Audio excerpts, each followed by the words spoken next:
In his book, A Tour Through the Whole Island of Great Britain, author Daniel Defoe was hugely impressed by King's Lynn, preferring it in many ways to both Norwich and Yarmouth. Here's the passage. It stands on a more ground than the town of Yarmouth, and has, I think, its parishes, yet I cannot allow that it has more people than Yarmouth, if so many. It is beautiful, well built, and well situated town at the mouth of the river Ouse, and has a particular attending it, which gives it a vast advantage in trade, namely that there is greatest extent of inland navigation here of any port in England, London excepted. The reason whereof is this, that there are more navigable rivers empty themselves here into the sea, including the Washes, which are branches of the same port, that there are any mouth of waters in England except the Thames and the Humber.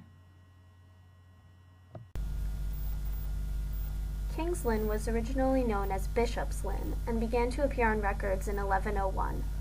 The town became royal property in 1538, which is when the name was transformed to King's Lynn. In the 14th century, the town was ranked as the third most important port in all of England, and it thrived in the 17th century due to the production of corn. The area has always flourished in the fishing and seafood industry, as well as the art of glassmaking and small-scale engineering work. Today, King's Lynn acts as a regional center for the area and is a wonderful place to explore a small segment of England's rich history. We hope to give you a taste of this in the following sections. The initial impression given by King's Lynn is unusual. The bus station stands out from its surroundings as a small metropolis with a shopping mall and busy transport center. King's Lynn's history stands out as well, for in order to get into the city from the south, you travel through a medieval gateway and pass by other buildings dating from centuries past. The balance between remembering the past and developing for the future seems tenuous, but it does work after familiarizing oneself with the nature of the city. The X1 bus to King's Lynn will take you on London Road through Southgate and into the center of the city. Southgate is the remnant of a 15th century fortification around King's Lynn. At one time, people entering the city had to pay a toll at the gate before entering the city.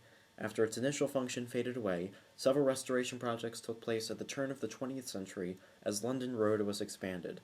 Now extending to only half of the widened road, Southgate now stands as an easily noticeable reminder of King Lynn's past. The bus station lies in the direct center of the city and provides access to many of the ongoing redevelopment projects in King's Lynn. The most recent started in 2004 as a way to redesign and bolster the cramped and aging center of the city. The recently completed Vancouver Center, named for Captain George Vancouver, an important figure in King's Lynn and maritime history, includes a variety of mainstream and popular shops and restaurants. Resembling a large outdoor shopping mall, the pedestrian-friendly center appeals to tourists. This appeal is supplemented by the simultaneous construction of a new car park costing £6 million. By expanding parking and the bus station in general, King's Lynn hopes to use these projects to present itself as a popular tourist destination, not merely as a junction to other cities in the surrounding area. Built near the bus station complex, the Lynn Museum offers an immediate introduction to the history of the city using a variety of media. Housing the prominently displayed sea henge, the Lynn Museum seeks out to present as much of the city's history from thousands of years ago, which can be briefly described with the following. Thousands of years after the prehistorical settlements were made at King's Lynn, the city was originally called Lynn, L-I-N, probably from the Celtic word for lake or pool. The construction of St. Margaret's Church during the 12th century helped make permanent the settlement by the great river Ouse. Throughout the 12th century and those immediately following, Lynn developed into one of the most significant ports in England, marked as the starting point for many explorers and for the expansion of maritime trading. The city attracted traders from across England and even from the continent. The influx of traders from what is now Germany helped create a strong Hanseatic League, or a network within which Lynn could trade with other towns. Changing its name to King's Lynn during the 16th century, the city's maritime trade rose and declined as agricultural innovations increased. What was a population of 11,000 in 1801 grew as King's Lynn became an industrial city. The early railway system isolated the city, however, and the population subsequently decreased. When the city moved into the 20th century, it slowly increased amidst a renewed industrial and agricultural role played during both world wars. It is estimated that the city is home to 41,000 people today. This role is celebrated in King's Lynn even today through festivals and projects dedicated to its maritime history, preservation, and restoration. Though important, King's Lynn is not just a developing commercial center or a city based solely on its history. The city also maintains a prominent entertainment base. The majestic cinema and the King's Lynn Arts Center complement the various shops lining the city streets. Both venues feature international and local talents. They are also accessible, as is most of the city, by walking or biking through clearly delineated paths. Though much busier during the summer months, the annual festivals and celebrations occur throughout the year. Many of the buildings that will be discussed were constructed from the 12th through the 19th century. Fully aware of this history, King's Lynn has marked these buildings with plaques, giving some sense of the building's historical significance. As mentioned, these buildings have undergone or are undergoing restoration and preservation projects. It is with these efforts that King's Lynn strives to celebrate its history. It seeks a balance, however, by drawing in a diverse crowd looking for something in addition to history. These efforts at redevelopment and regeneration seek to do so by appealing to a wider tourist base. The increase of commercial and entertainment markets seem to do an effective job at striking a balance.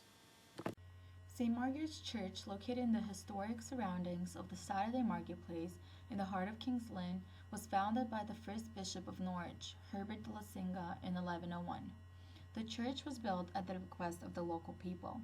Located across the Saturday Marketplace, one can see a grander and unusual round east window of St. Margaret's Church and the great west window, which glass of 1928 includes scenes from the town's history.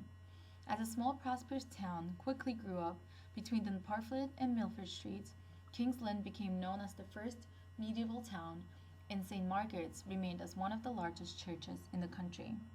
The nave and the aisles had to be rebuilt completely after a gale in 1741 blew down a spire which formerly crowned the southwest tower.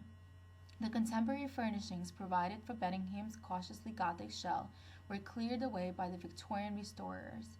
More Victorian restorations took place in 1874 under the direction of Sir George Gilbert Scott, with the clearing of the galleries which had been installed over the aisles and over the crossings and opened the church from end to end, leaving it as much as it appears today.